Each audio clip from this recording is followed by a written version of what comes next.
ایسی پوری کرنے دی جائے. ٹھیک. بہرحال پانچویں چیز جو گناہ ہے جس کو ہم نے معمولی سمجھ لیا، جو پانچویں کیٹیگری آج کی میری، وہ میاں بیوی کے تعلقات کے بارے میں، کہ میاں بیوی کے تعلقات میں کچھ ایسے اعمال ہیں جن اعمال کو ہم معمولی سمجھتے ہیں، جو سنگین شریعت میں جرم ہے. کبھی کبھار لگتا ہے یار یہ بہائی تو نہیں جو بات کہی جا رہی، یہ بہائی نہیں ہے، یہ شریعت کا علم ہے. اگر میں اپنی خواہش کی بنیاد پر آپ سے کہوں گا تو یہ بہائی ہے، لیکن شریعت کا علم اور ایک حرام چیز سے بچنے کے لیے بات کہی جا رہی ہے. جو نبی اکرم صلی اللہ علیہ وسلم جو سب سے زیادہ پاک باز، سب سے زیادہ باحیا شخصیت تھے، ان کے منہ سے اور ان کے زبان سے نکلے الفاظ ہے یہ، تاکہ امت اس گناہ سے بچ جائے. اس اعتبار سے میں بھی یہ باتوں کو رکھ رہا ہوں. ٹھیک ہے. تو پہلا گناہ جس چیز کو معمولی سمجھا جاتا ہے ہمارے سماج میں میاں بیوی کے تعلقات میں، وہ یہ ہے کہ جو ہے بیوی کا اپنے شوہر کو ہم بستری سے انکار کرنا، اپنے شوہر کو اپنے نزدیک آنے سے انکار کرنا. نبی اکرم صلی اللہ علیہ وسلم نے جامع صغیر کے اندر یہ روایت آتی ہے، آپ نے فرمایا جب شوہر اپنی بیوی کو بلائے، ہم بستری کے لیے بلائے، تو عورت پر واجب ہے کہ وہ فوراً اس کی بات مان لے، سوائے شرعی عذر کے وہ انکار کر سکتی. شرعی عذر، ایسی کوئی مجبوریاں جس کی وجہ سے مجبوری الگ بات ہے، لیکن شرعی عذر نہیں ہے تو آپ فرماتے ہیں وہ خاوند کی فوراً خاوند کے جو ہے بات کو مان لے، خواہ وہ اونٹ کے کجاوے پر کیوں نہ بلا رہا ہو، بیٹھا ہوا ہو. اونٹ کا کجاوا مطلب اس کی زین جس سے بیٹھتا ہے انسان، اس پہ بھی بلا رہا ہو تو اس کو جانا پڑے گا، اس کو انکار نہیں کر سکتی ہے وہ. اس معاملے کو خواتین جو بیویاں ہیں جو اپنے شوہر کا حق دینا چاہتی اس بات کو یہ مد نظر رکھے، اس لیے کہ جب اس معاملے میں رسول اللہ فرما رہے کوتاہی ہوتی ہے نا، شریعت نے کیوں اہمیت دی اس بات کو، اس میں کوتاہی ہوتی ہے تو انسان پھر دوسری جگہ خواہشات پوری کرنے کی کوشش کرتا ہے، پھر وہ برداشت نہیں ہوتا ہے عورت کو، یا پھر وہ سوچتا ہے کہ یہ بیوی تو میری راضی نہیں ہوتی، اس کی اپنی مرضی ہوتی ہے. اس معاملے میں غیر شرعی بنیادوں پر انکار کرنا، یوں ہی انکار کرنا یا اپنی ضد پر اڑ جانا، یہ بہت سنگین جرم ہے. دوسری روایت میں آپ صلی اللہ علیہ وسلم صحیح بخاری کی روایت آپ نے فرمایا جب شوہر اپنی بیوی کو ہم بستری کے لیے بلائے اور بیوی انکار کر دے اور شوہر اپنی بیوی سے ناراضگی کی حالت میں سو جائے تو ساری رات، اور اگر وہ سوتا رہے ساری رات اگر ناراض رہے تو اس عورت پر صبح تک کے لیے فرشتے لعنت بھیجتے رہتے ہیں، فرشتے بددعائیں بھیجتے رہتے ہیں جو عورت اس طرح سے کرے. ٹھیک. دوسری چیز جو میاں بیوی کے تعلقات میں جس گناہ کو معمولی سمجھ لیا گیا ہے جبکہ شریعت میں اتنا سخت گناہ ہے، وہ یہ ہے عورت کا بنا کسی شرعی عذر کے اپنے خاوند شوہر سے طلاق کو ڈیمانڈ کرنا کہ بھائی مجھے طلاق دے دو، مجھے چھوڑ دو، مجھے چھوڑ دو، بنا کسی شرعی عذر کے. شرعی عذر ہو سکتے ہیں لیکن بنا شرعی عذر کے ڈیمانڈ کرنا یہ سخت گناہ ہے. صحیح جامع صغیر کی روایت ہے، آپ صلی اللہ علیہ وسلم فرمایا بغیر عذر کے خلا لینے والیاں اور اپنے شوہر سے چھٹکارا حاصل کرنے والیاں، گھر اجاڑنے والیاں، یہ اس امت کی منافق ہے. ٹھیک ہے. دوسری روایت نے فرمایا اور کہا جس عورت نے بغیر کسی سبب کے جو ہے اپنے خاوند سے طلاق طلب کی، اس پر جہنم واجب اور یہ جنت کی خوشبو نہیں سونگیں گی.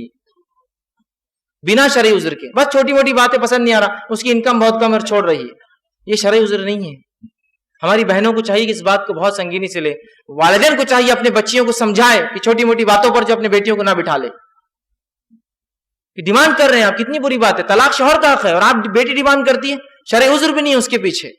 تو یہ بڑی اہم چیز ہے، یاد رکھیں اس بات کو سمجھنے کی ضرورت. تیسرا گناہ جو میاں بیوی کے تعلقات میں ہوتا ہے اس کو معمولی سمجھ لیا گیا ہے اور اس کے تعلق سے اتنی سخت وعید ہے حدیث میں کہ جس کی کوئی انتہا نہیں، وہ ہے حالت حیض کے اندر بیوی سے ہم بستری کرنا یا ایسی جگہ پہ ہم بستری کرنا جو غیر فطری ہے پیچھے کے حصے میں. آپ صلی اللہ علیہ وسلم نے فرمایا، جامع ترمذی کی روایت حدیث کے الفاظ تو ذرا غور کیجئے، جس شخص نے حیض والی عورت سے ہم بستری کی یا عورت کے پیچھے دبر میں جمع کیا یا کاہن یا نجومی کے پاس گیا اور اس کی بات کی تصدیق کی، اس نے اس چیز کا انکار کیا جو محمد صلی اللہ علیہ وسلم پر نازل ہوئی. وہ ایک شریعت کا منکر ہے، اس شریعت کا اس نے انکار کیا جس نے وہ عمل کیا. اس کے لیے کفارہ شریعت نے باندھا ہے، بہت سخت جرم ہے، لیکن لوگ اس کو سمجھ ہی نہیں پا رہے یا یہ تعلیم شاید حاصل کر ہی نہیں رہے، اس بات کو سمجھ ہی نہیں رہے کہ نکاح جب کریں تو اس سے پہلے اس کے تعلق سے، اس کے آداب، اس کے تعلق سے تمام معاملات کو سیکھا جائے. دنیا کی تمام چیزوں کے اندر ٹریننگ پروگرامز ہوتے ہیں، سب چیزوں کو سیکھا جا رہا ہے، لیکن شریعت کے مطابق کوئی چیز ہو تو وہاں ہم کو شرم آ رہی ہے، وہاں سیکھنے میں شرم آتی ہے. دنیا کی بہائی میں ہم کو شرم نہیں آتی. ہمارے بچے 11ویں 12ویں کے اندر جاتے ہیں، سائنس پڑھتے ہیں جس کے اندر عورت اور مرد کے جو ہے اعضاءوں کے اور تفصیلات پورے جسم کی تعلیم ہوتی ہے، وہ پڑھانا تو منظور ہے، لیکن بچے کو یہ سکھانا کہ شریعت تمہاری اور ہماری شریعت مطہرہ کیا سکھاتی ہے ہمارے بچوں، وہ ہم کو جو ہے بے شرمی بے حیائی، اور جو بولتا ہے وہ بے شرم آدمی ہے، وہ بے حیا ہے، اس کو عقل نہیں ہے، اس کو شرم اس کو ہے. بے شرم تو وہ ہے جو ان باتوں کو نہ بتانے کی وجہ سے امت کے اندر یہ باتیں پھیل رہی ہے، یہ برائیاں پھیل رہی ہے. بہرحال اسی طرح جو ہے جو باتیں میاں بیوی کی تعلقات کی میں چوتھا گناہ جس کو معمولی سمجھ لیا گیا وہ یہ ہے کہ کسی غیر محرم عورت کے ساتھ خلوت میں اکیلے میں ملاقات کرنا اور کسی غیر محرم عورت سے ہاتھ ملانا یہ بہت سخت بری بات ہے۔ نبی اکرم صلی اللہ علیہ وسلم فرماتے ہیں اس کے تعلق سے آپ نے فرمایا، ترمذی کی روایت ہے، جب بھی کوئی آدمی کسی غیر محرم عورت کے ساتھ تنہائی میں ملتا ہے تو وہ 2 نہیں، تیسرا ان میں شیطان ہوتا ہے، وہ 3 ہو جاتے ہیں۔ اور میری بات یاد رکھیے، جب بھی بارود اور آگ، چاہے کتنے بھی اچھے دوست ہو، بارود اور آگ ملتے ہیں دھماکہ ہونا ہی ہے، چاہے کتنے اچھے دوست ہو۔ آگ بھی بول رہی میں اچھی دوست ہوں تمہاری، بارود بول رہا بہت اچھا دوست ہوں، لیکن جب ملیں گے تو سوائے دھماکے کے کچھ نہیں ہو سکتا۔ انٹینسٹی زیادہ کم ہوں گی لیکن دھماکہ ضرور ہوگا۔ تو مرد اور عورت جب غیر محرم ملتے ہیں، یہ بارود اور آگ ہے، یہ کبھی بھی کتنے اچھی نیت سے ملے یہ دھماکہ ہونا ہی، یہ کبھی ساتھ نہیں رہ سکتے ہیں، ٹھیک۔ اسی طرح آپ صلی اللہ علیہ وسلم نے فرمایا اور کہا، عورت سے ہاتھ ملانا تو بہت دور کی بات ہے، عورت کا تعلق سے دھکا لگنا کیا ہے، اس کے بارے میں کیا؟ تو ہاتھ ملانا بولے تو پکڑنا ہو جاتا ہے، اسی دھکے کے تعلق سے آپ فرماتے ہیں، اور آپ نے فرمایا صحیح جو ہے جامع صغیر کی روایت ہے، تم میں سے کسی شخص کے لیے ایک کیل لے کر اپنے سر میں مار لینا، ٹھوک لینا، اور ظاہر سی بات سر میں کیلا ٹھوکیں گے تو کیا ہوگا، سمجھ رہے نا؟ سر میں کیل لے کر ٹھوک لینا زیادہ بہتر ہے اس سے کہ کسی غیر محرم کو چھوئے، دھکا لگائے۔ کیل لے کے ٹھوک لینا زیادہ بہتر ہے بنسبت اس کے کسی غیر محرم کو دھکا لگے۔ یہاں ہاتھ ملانے میں دھکا کہاں لگتا ہے، ہاتھ ملایا جاتا ہے پورا، اور اس کو فخر، سٹیٹس اور پتہ نہیں کیا کیا سمجھا جا رہا ہے۔ یہ کائے کا فخر اور کائے کا اسٹیٹس، اوچھا پن ہے میرے نزدیک۔ تو یہ نبی اکرم صلی اللہ علیہ وسلم نے کبھی کسی عورت کا ننگا ہاتھ دیکھنا بھی پسند نہیں کیا، کھلا ہاتھ۔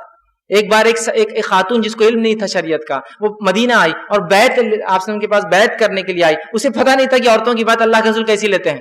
وہ آئی اور اپنا ہاتھ ڈال دیا آسم کے سامنے بیعت کے لیے، آسم فوراً اپنے ہاتھ پیچھے کے نظر پلٹے اور کہا، محمد کسی عورت کے ننگے ہاتھ کو چھونا تو دور، ننگے ہاتھوں کو دیکھنا بھی پسند نہیں کرتے ہیں، اور آپ نے چہرہ پھیر لیا اس سے۔ ہاتھ ملانا، اب یہ ہاتھ ملانا آفس کے لیے ہوتا ہوگا، بہت سے لوگ ان کا کلچر ہوتا ہے۔ کلچر کیا ہوتا ہے؟ کسی بھی عورت کو عید ملنے جاتے ہاتھ ملا کے ہاتھ پکڑ کے چومتے، کلچر۔ یہ کلچر پھالتو کلچر ہے، چھوڑیے اس کلچر کو، نکل کے آئیے اس کلچر سے باہر۔ یہ شریعت نہیں ہے جو شریعت محمد یہ کہہ رہے کیلا ٹھوکنا افضل ہے سر میں، ہاتھ ملا، ہاتھ دھکا لگنے سے کیسے وہ اجازت دیں گا کہ آپ کلچر کے نام پر جو کسی عورت کا ہاتھ پکڑے؟ نہیں، ہاں بس سماج میں چلتا ہے، کلچر ہے ہمارا کہ کسی بھی عورت کا ہاتھ پکڑ کے ہم چومتے عید کے دن خوشی میں چومتے۔ یہ کلچر شریعت نہیں ہے، اس کو نکالنا ہوگا ہم کو اپنے زندگیوں سے، ورنہ پھر ہم ان لوگوں کو روک نہیں سکتے ہاتھ ملانے سے، اس لیے کہ آپ بھی تو کلچر کے نام پہ ایک عمل کر رہے ہیں، ٹھیک۔ اسی طرح جو ہے چھٹی چیز، جو گناہ جس کو معمولی سمجھ لیا ہم نے اپنے سماج میں کرنا، جو کہ شریعت کے نزدیک حرام ہے، سخت گناہ ہے، وہ یہ ہے جو ہے معاملات اور تجارت